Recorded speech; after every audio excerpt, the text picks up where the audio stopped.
Bismillahirrahmanirrahim.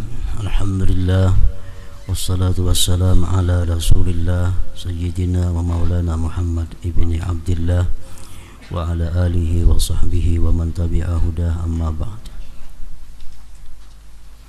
Qala al-musannif al-imam al-arif billah hujjatul Islam Abu Hamid al-Ghazali rahimahullah wa nafa'ana bi ulumihi fid dharain, amin.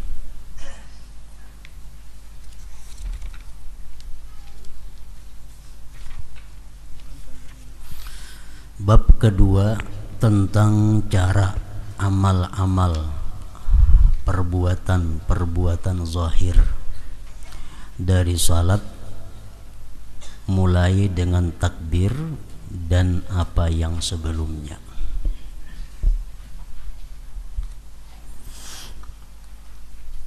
Sayugianya bagi orang yang salat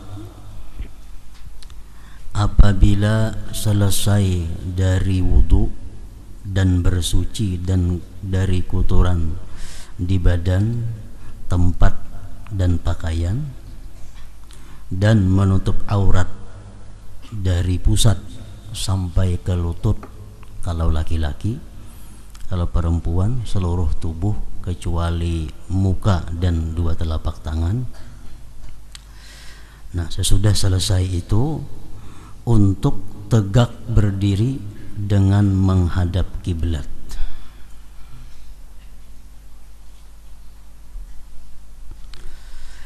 Dan mengambil jarak yang enak di antara kedua telapak kakinya dan tidak mengumpulkan keduanya. Jadi berdiri tegak, lalu jarak antara dua batis itu menurut ulama-ulama fikih menyatakan adalah sekurang-kurangnya 4 jari sampai sekilan.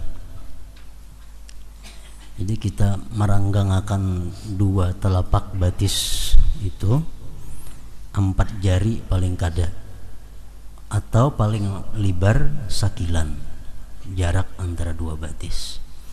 Artinya jangan kurang pada 4 jari, ranggangnya antara dua telapak batis jangan lebih pada sakilan.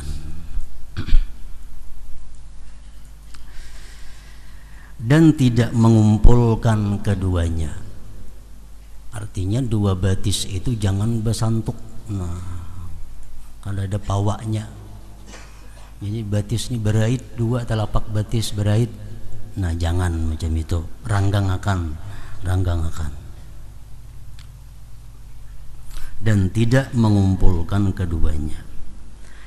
Sesungguhnya hal itu termasuk sesuatu yang menunjukkan atas fikih seseorang. Artinya hendak mengetahui orang itu berilmu atau kada, sembahyangnya itu itihi dua batisnya kayak apa inya ma'andak. Bilanya bahasta-hasta parak, nah berarti kada berilmu orang itu. Atau batisnya betatai wara santok kiri lawan kanan, nah itu menunjukkan orang kada berilmu. Kalau orang berilmu itu mesti ma'andak batisnya itu 4 jari ranggangnya, atau paling ranggang sekilan.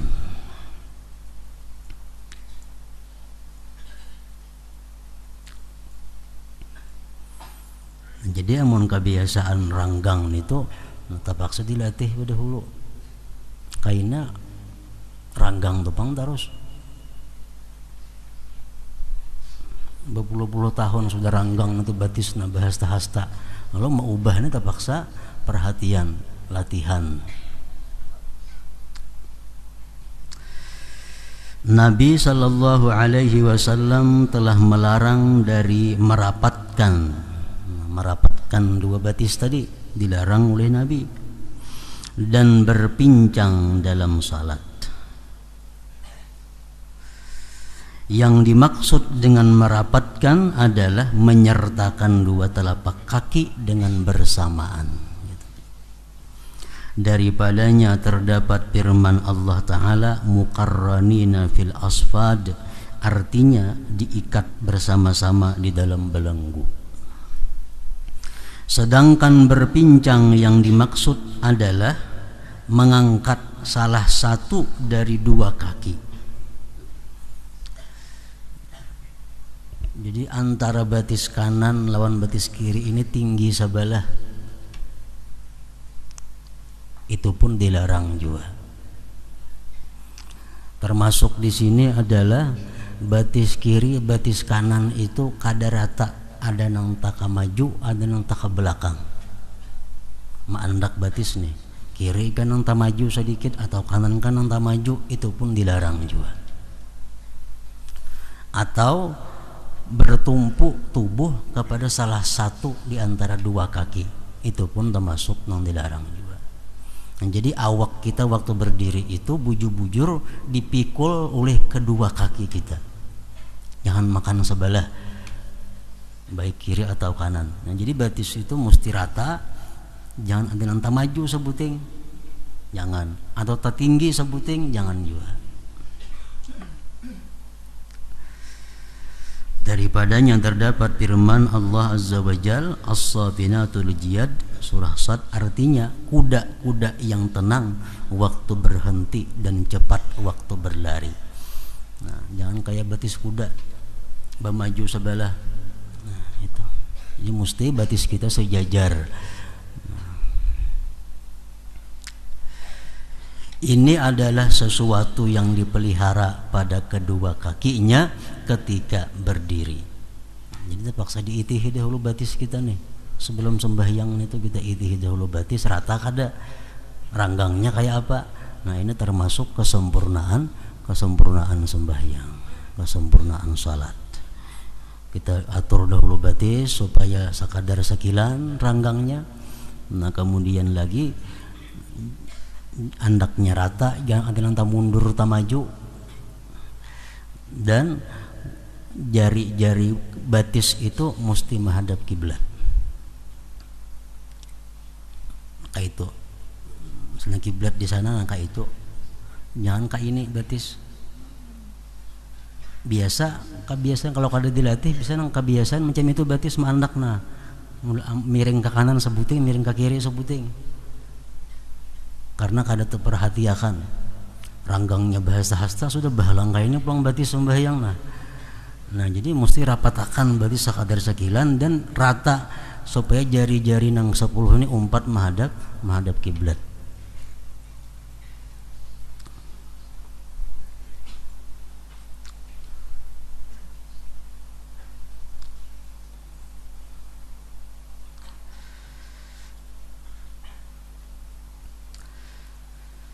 Dan ia memelihara terhadap kedua lututnya dan tulang belakangnya untuk tegak lurus. Adapun kepalanya, jika ia mau maka ia membiarkannya lurus seperti berdirinya, dan jika ia mau maka ia tundukkan. Kepala terserah, hendak cagat kayak awak atau tunduk sedikit, nah itu boleh aja kedua-duanya. Tapi baik nang kepala cagat macam ini atau nang tunduk sedikit itu, mata tetap keintang tempat sujud.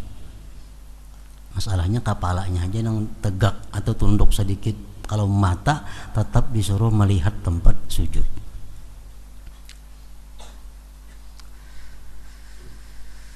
Menundukkan itu lebih mendekatkan kepada khusyuk dan lebih memejamkan pandangan.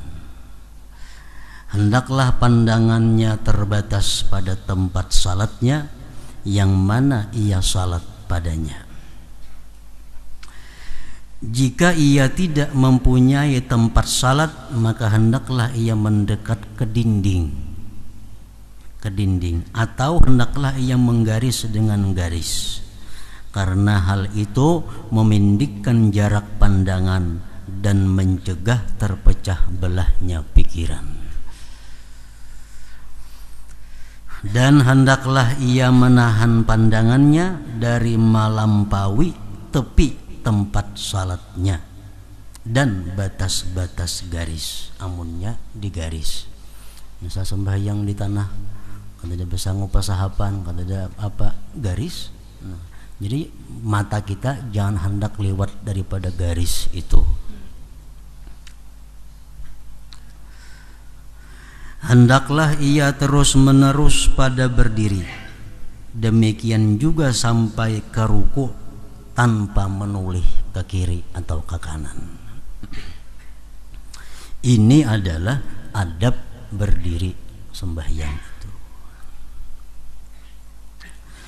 Apabila berdirinya telah lurus menghadap dan menunduknya, demikian juga maka hendaklah ia membaca.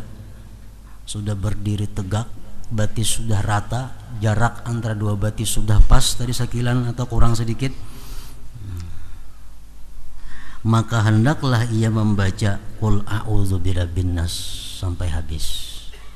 Itu sunat.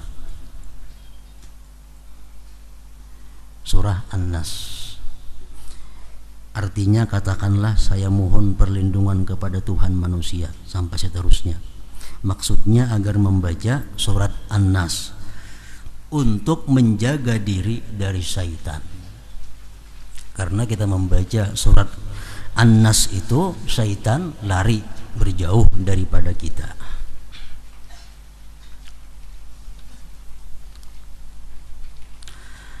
Kemudian hendaklah ia melakukan iqamah. Jadi di sini qul a'udzu birabbin nas dulu hanya rekamat.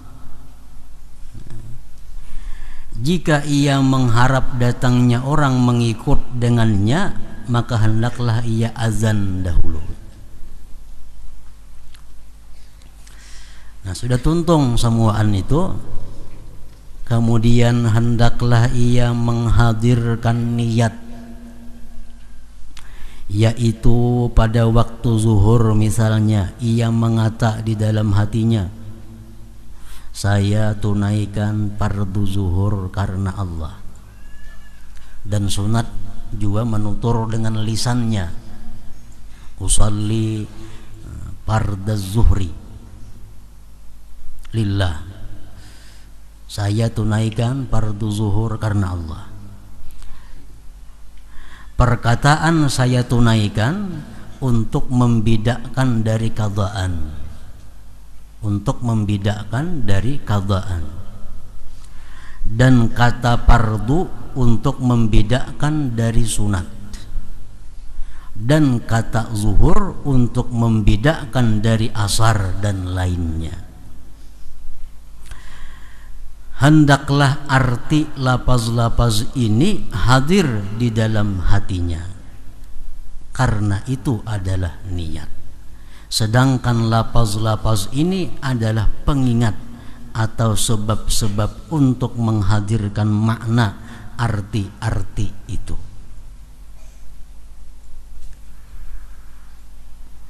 Jadi di dalam niat itu nang wajib ada 3 menurut mazhab kita. Yang pertama yang wajib itu adalah usalli, aku sembahyang. Yang kedua fardu. Yang ketiga zuhur atau asar atau maghrib. Adapun yang lainnya itu 4 rakaat tunai karena Allah Ta'ala itu sunat. Makmuman sunat juga, kecuali sembahyang Jumat. Nah, makmumannya wajib dibuat, wajib dimasukkan. Dan usahakan hal itu kekal sampai akhir takbir sehingga tidak hilang. Jadi sebenarnya niat itu bukan ditutur di dalam hati. Misal dalam hati kita berkata aku sembahyang fardu zuhur 4 rakaat. Nah, itu ngarannya hadisun nafsi, bukan niat. Tapi untuk orang-orang awam, orang-orang yang masih kada bisa, hal itu masih dibolehkan. Sebenarnya niat itu adalah kesadaran bahwa aku ini melaksanakan sembahyang fardu zuhur. walaupun kata dibaca berurut, aku sembahyang fardu zuhur, iya nang panjang Allah jadinya. Nah, karena dalam hati waktu Allahu Akbar itu membaca nih itu. Padahal niat itu sebenarnya adalah waktu kita Allahu Akbar itu, mulut kita Allahu Akbar, hati kita sadar kita ini sembahyang fardu zuhur. Cukup itu.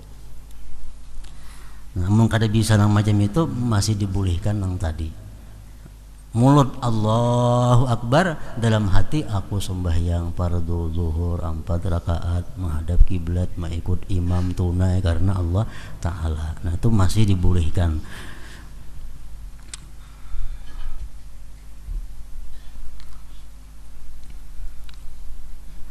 Apabila hal itu telah hadir di dalam hatinya, maka hendaklah ia mengangkat kedua tangannya sampai membetuli dengan kedua bahunya.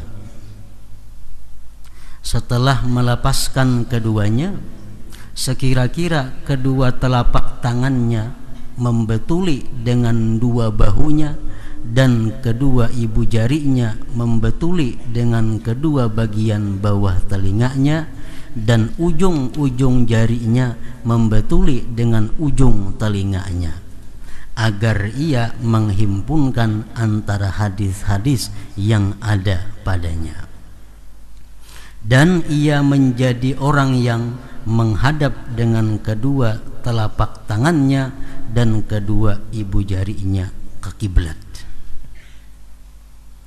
dan ia hamparkan jari-jarinya dan tidak menggenggamnya, dan ia tidak membebani diri pada jari-jari itu dengan merenggangkan dan mengumpulkan, tetapi ia membiarkannya menurut tabiatnya, karena dinakal dalam asar, menyebar dan mengumpul. Ini adalah antara keduanya dan itu adalah lebih utama.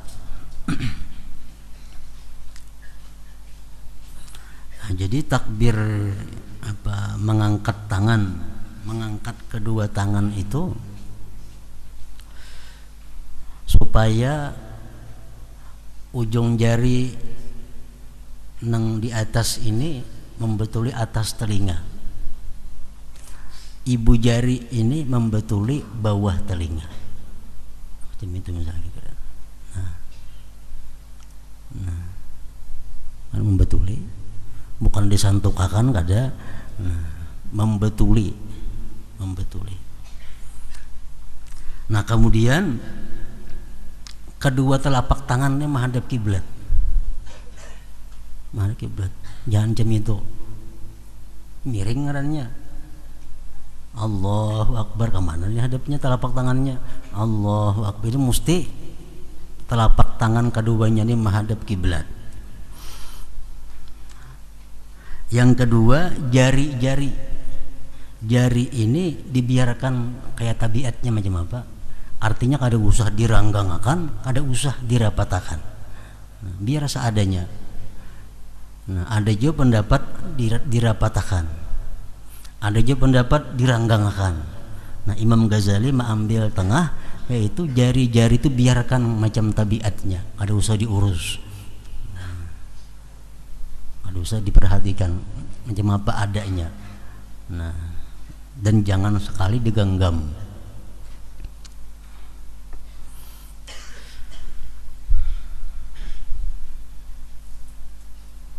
Jadi kita ini perlu latihan juga. Seorangan di hadapan ceramin, Allah Akbar, diceramin, maka supaya kau melihat pas kada nih, Allah Akbar, supaya sembahyang itu bujur-bujur sempurna, Allahu Akbar. Nah, jadi ini ujung jari tengah ini atas telinga sini, hendaknya betulannya telunjuk ibu jari ke bawah telinga sini. Nah, ini. Jadi telapak tangan mesti menghadap kiblat.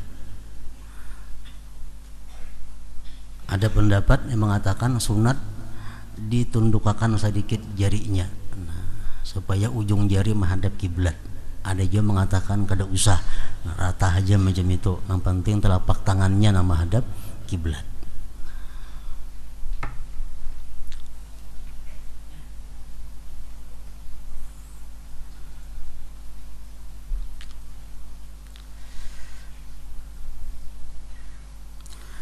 Apabila kedua tangan itu telah menetap pada tempat menetapnya, maka ia mulai takbir dengan melepaskan kedua tangannya dan menghadirkan niat. Kemudian ia letakkan kedua tangan itu atas apa yang di atas pusatnya dan di bawah dada. Jadi takbir itu, ini Imam Ghazali, bermacam-macam imam cara bertakbir. Jadi Imam Ghazali ini menurut pendapat Sidin yang paling baik adalah antara Allahu Akbar dengan mengangkat tangan itu. Jadi waktu kita mengangkat, kita pray, jangan bertakbir dulu. Nah, sudah ini kira-kira tepat andaknya di sini, hanya Allahu Akbar. Nah, jadi waktu mengangkat itu kada usah dulu, angkatnya berani aja. Nah, sudah sampai di sini hanya Allahu Akbar. Nah, itu pendapat Imam Ghazali yang paling baik macam itu. Angkat pray, jangan bacaan dulu. Sudah ini gana di sini hanya Allahu Akbar, di hati menghadirkan niat. Nah, itu pun dilatih juga, mun kada mahir kada kawa juga langsung itu. Nah, dilatih.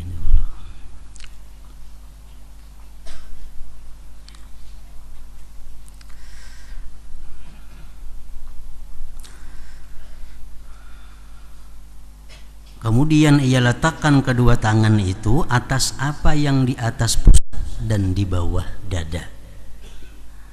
Nah, jadi di atas pusat, di bawah dada.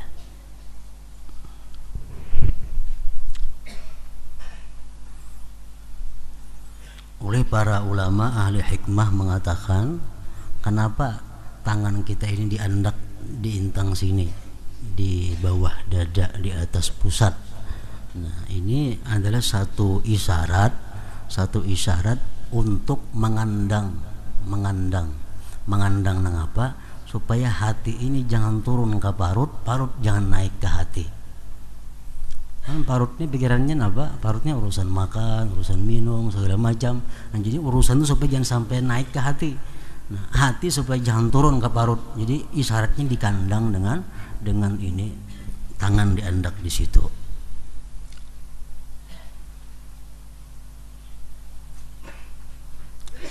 Ia letakkan tangan kanan di atas tangan kiri sebagai penghormatan bagi tangan kanan dengan keadaan di bawah,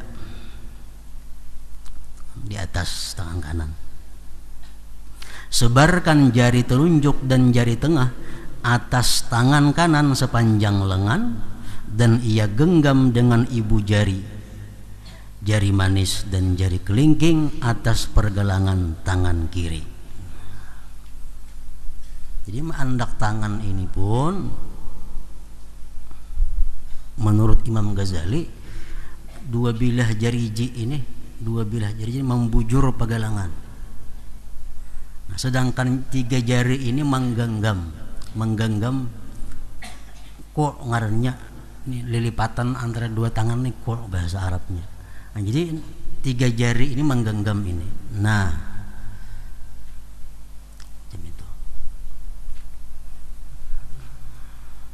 jadi genggam pergelangannya, palipatannya digenggam. Lalu jari dua, nah, telunjuk lawan jari tengah ini membujur tangan. Nah, jam itu. Nah.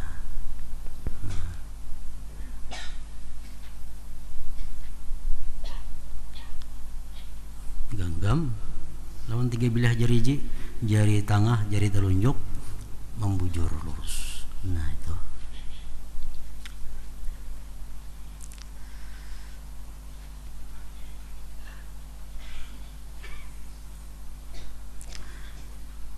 Dan telah diriwayatkan bahwa takbir itu dengan mengangkat kedua tangan, ada juga, dan menetapkan keduanya dan melepaskan keduanya, seluruhnya itu tidak mengapa.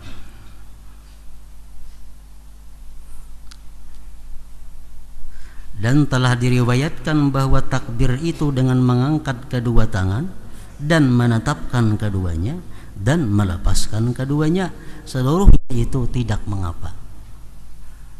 Ada mengapa artinya, nah mulai bawah Allahu Akbarnya, artinya tangannya masih di bawah, lalu Allahu Akbar, mulai bawah sampai habis barnya, kayak itu kada mengapa. Nah, tapi nang baik nang kayak di atas tadi.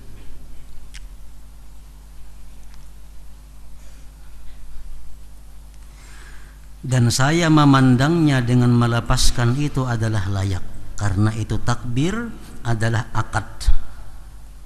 Meletakkan satu tangan atas tangan yang lain adalah bentuk akad.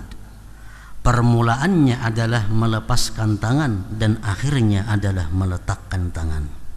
Sedangkan permulaan takbir adalah alif dan akhirnya adalah ra. Maka layaklah memelihara kesesuaian antara perbuatan dan akad. Itu Imam Ghazali memperkuat alasan Sidin yang pertama tadi yang lebih baik. Karena yang pertama ini praeja itu seperti mukaddimahnya, seperti permulaannya mukaddimah. Nah, sudah ini di sini gana hanyar mulai. Gitu.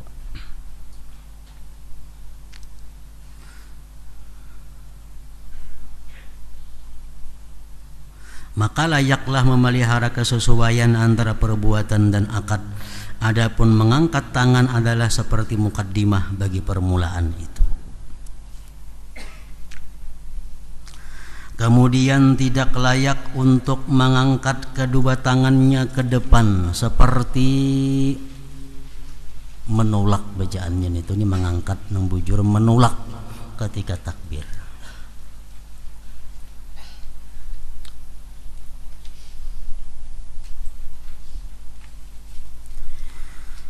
Kemudian tidak layak untuk mengangkat kedua tangannya ke depan seperti menolak ketika takbir itu. Artinya mengangkatkan Allahu Akbar, nah kayak itu kan menolak lo kayak ini modelnya. Nah kada patut macam itu kita bertakbir Allahu Akbar ingat siniannya. Nah kayak model kada hendak nih tuh menolak. Dan ia tidak menarik keduanya ke belakang bahunya, liwat bahu Allah, nah, liwat ke sini keliwatan, jangan juga. Dan tidak menyentakkan ke kanan dan ke kiri apabila ia telah selesai dari takbir. Allahu Akbar misalnya diurak tangan Allahu Akbar, nah jangan juga, biar aja lurus. Dan ia lepaskan kedua tangan itu dengan lepasan yang ringan. Ia memulai dengan meletakkan tangan kanan di atas tangan kiri setelah pelepasan tangan itu. Di dalam sebagian riwayat bahwasanya Nabi sallallahu alaihi wasallam kana idza kabbara arsala yadayhi wa idza arada ay yaqra'a wada'a al-yumna 'alal yusra. Artinya beliau apabila bertakbir maka beliau melepaskan kedua tangannya. Apabila beliau mau membaca maka beliau letakkan tangan kanan di atas tangan kiri. Jika hadis ini sahih maka itu lebih utama daripada apa yang telah kami sebutkan. Namun hadis ini kada sahih, hadisnya dhaif. Nah, jadi ada 5 contoh takbir dan mengangkat tangan. Jadi amun kita masih termasuk dalam nang 5 itu masih baik saja artinya. Nah amun kurang daripada nang 5 itu lain daripada nang 5 macam cara bertakbir itu, nah itu perlu dibujurakan, dicucukakan namanya nang pas. Di nang pertama tadi mengangkat tangan ini praja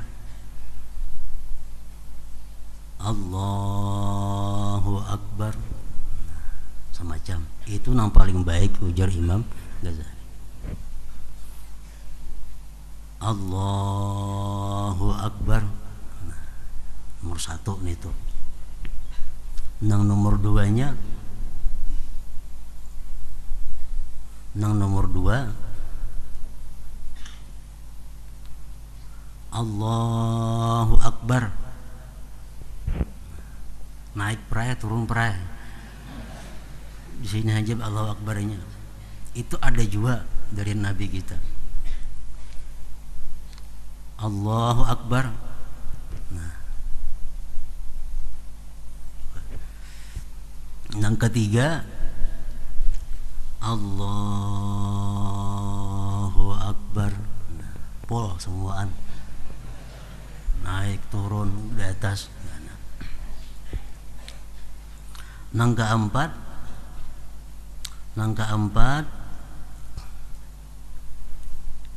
Allahu Akbar, juntayakan tangan.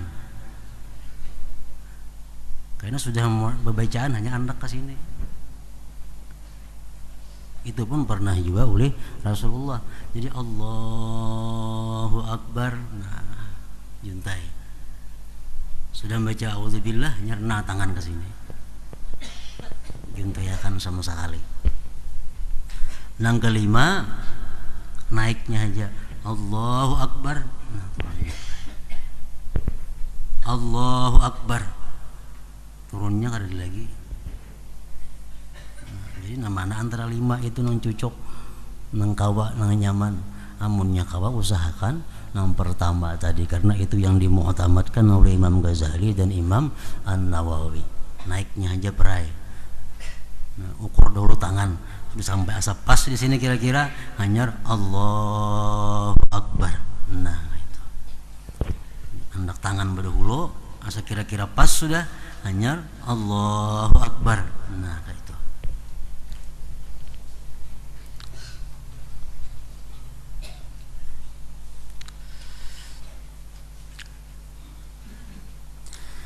Adapun takbir maka sayogianya untuk mendammahkan hak dari perkataan Allahu dengan dammah yang ringan tanpa bersangatan. Allahu Akbar, hu-nya jangan dimatii, hu-nya itu apa? Allah Akbar. Jangan. Mestinya Allahu Akbar, berisi hu-nya itu Allahu. Dan tidak memasukkan antara hak dan alif sesuatu yang menyerupai waw mad. Ini terlalu dhammah sehingga jadi waw. Allahu Akbar. Nah, hu-nya kepanjangan, waw jadinya labihan. Allahu Akbar. Nah, hu-nya kepanjangan. Jangan kayak itu. Perserupaan mat itu terbawa karena menyangatkan dhammah. Karena terlalu mendammahkan hu, akhirnya jadi waw. Panjang hu. Nah, jangan. Dan tidak memasukkan antara ba akbar dan ra-nya akan alif, seolah-olah ia mengucapkan akbar. Jangan. Ini baik waktu takbiratul ihram kah atau waktu azan kah, jangan sekali-kali panjang ba-nya itu, karena artinya berubah. Kalau akbar artinya itu maha besar, kalau akbar artinya gendang babun. Ya, kalau kita panjang Allahu Akbar, Allah babun artinya lah. Nah, jadi jangan panjang baknya itu Allahu Akbar.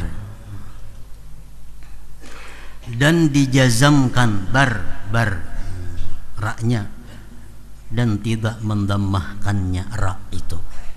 Ra-nya dimatikan.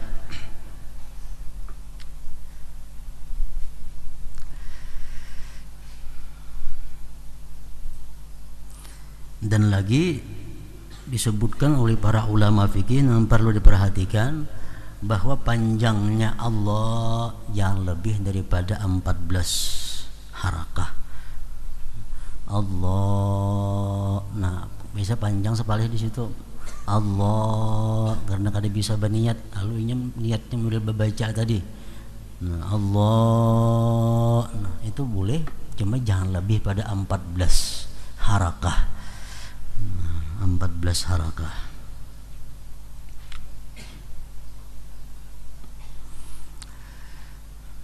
Disyaratkan pula takbir itu didengar oleh kita nang bertakbir.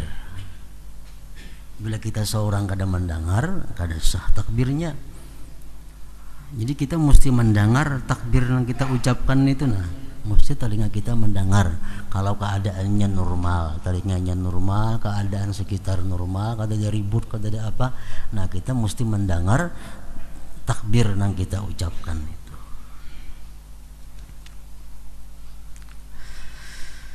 Ini adalah perihal bacaan. Kemudian ia memulai dengan doa istiftah. Begitu Allahu Akbar atau Allahu Akbar, hanya membaca doa istiftah. Kemudian ia memulai dengan doa istiftah. Istiftah artinya pembukaan. Dan bagus setelah ucapan Allahu Akbar untuk membaca Allahu Akbaru kabira walhamdulillahi katsira wa subhanallahi bukratan wa asila wajjahtu wajhiya lilladzi fatara as-samawati wal arda hanifan musliman wa ma ana minal musyrikin inna salati wa nusuki wa mahyaya wa mamati lillahi rabbil alamin la syarika lahu wa bidzalika umirtu wa ana minal muslimin. Artinya Allah maha besar, benar-benar maha besar. Segala puji bagi Allah dengan sebanyak-banyaknya. Dan Allah maha suci pagi dan sore. Aku hadapkan wajahku kepada zat yang menciptakan langit dan bumi, dan condong dan berserah diri. Dan aku sama sekali tidak termasuk golongan orang-orang yang mensekutukan Allah. Sesungguhnya salatku, ibadahku, hidupku dan matiku adalah bagi Allah Tuhan semesta alam. Tidak ada sekutu baginya, dan dengan demikian saya diperintah dan saya termasuk golongan orang-orang yang berserah diri. Nah, itu maknanya. Kemudian ia membaca subhanakallahumma wa bihamdika wa tabarakasmuka wa ta'ala jadduka wa jalla sanauka wa la ilaha ghairuka. Artinya maha suci engkau ya Allah, dan dengan segala pujimu, maha suci namamu, maha tinggi kemuliaanmu dan maha besar pujianmu, dan tidak Tuhan selainmu, tidak ada Tuhan selain. Agar menghimpunkan hadis-hadis yang berpencaran. Ada hadis mengatakan Nabi dua iftitah sidin subhanakallahumma, itu aja. Ada hadis yang lain Nabi dua iftitah wajah atau wajian, itu aja. Jadi supaya tak kumpul hadis-hadis kita baca semuaan. Jadi doa iftitah atau istiftah tadi hukumnya adalah sunat dengan beberapa syarat. Syaratnya antara lain bahwa kita belum membaca a'udzubillah. Kalau sudah tak baca a'udzubillah sengaja atau kada sengaja, kada boleh lagi kita membaca doa iftitah itu. Jadi Allahu Akbar, bernapas-napas, Allahu Akbar kabira langsung. Amun sudah a'udzubillah hanya ingat pada doa iftitah belum, nah kada boleh lagi, tarusakan aja a'udzubillah, jangan lagi doa iftitah diulangi. Itu syaratnya. Yang kedua lagi syarat sunatnya doa iftitah itu kita kada khawatir, kada takutan keluputan sebagian Fatihah kalau kita jadi makmum. Nah, jadi kalau kita jadi makmum, kita sunat membaca doa iftitah kalau kita punya keyakinan sampat membaca Fatihah. Namun kita ragu-ragu asa sampat asa kada membaca Fatihah, kada usah membaca doa iftitah. Misal imam, kita datang ke masjid, imam sudah membaca qul ya ayyuhal kafirun, kita datang Allahu Akbar, Jangan ibtitah lagi kada sampat baca Fatihah imam rukuk. Nah, jadi langsung aja ke Fatihah, auzubillah. Nah, jangan membaca doa ibtitah. Dia tidak khawatir kalau putan sebagian Fatihah. Yang ketiga syaratnya dia tidak khawatir keluar waktu sembahyang. Kalau waktu sudah mipit, kada usah berdua ibtitah lagi, kan tak keluar sembahyang dari waktunya. Nah, jangan lagi.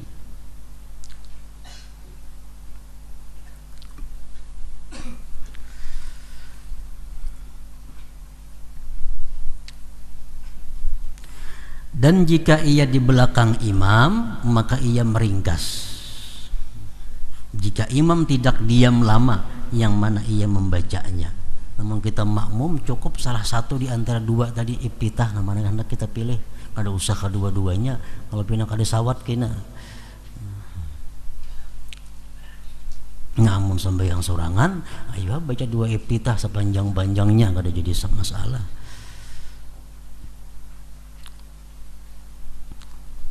Kemudian ia membaca a'udzubillahi minasyaitonirrajim. Tuntung doa iftitah hanya a'udzubillahi minasyaitonirrajim. Artinya saya berlindung kepada Allah dari syaitan yang dikutuk. Kemudian ia membaca Al-Fatihah yang padanya ia memulai dengan Bismillahirrahmanirrahim. Artinya dengan nama Allah yang Maha Pemurah lagi Maha Penyayang. Dengan tasdid-tasdidnya yang sempurna. Dalam Fatihah itu ada 14 tasdid. Nah, kada boleh kita kurang. Kada boleh kurang, kada boleh lebih daripada 14 tasdid itu.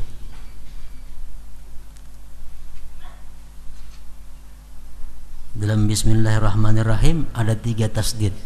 Bismillah sebuting, Hirrah sebuting, Nirrahim sebuting. Jadi tasdid itu jangan kurang, jangan lebih, berlebihan jangan. Berlebihan kan kita salah pulang artinya. Dalam Fatihah ada 14 tasdid yang dipelihara. Dan juga huruf-hurufnya. Huruf-huruf dalam Fatihah itu jangan dikurang, jangan ditambah daripada yang ada. Huruf Fatihah ada yang mengatakan 155. Itu kalau maliknya handap. Maliki yaumiddin, Maliki yaumiddin. Kalau dipanjangkan Maliki yaumiddin 156.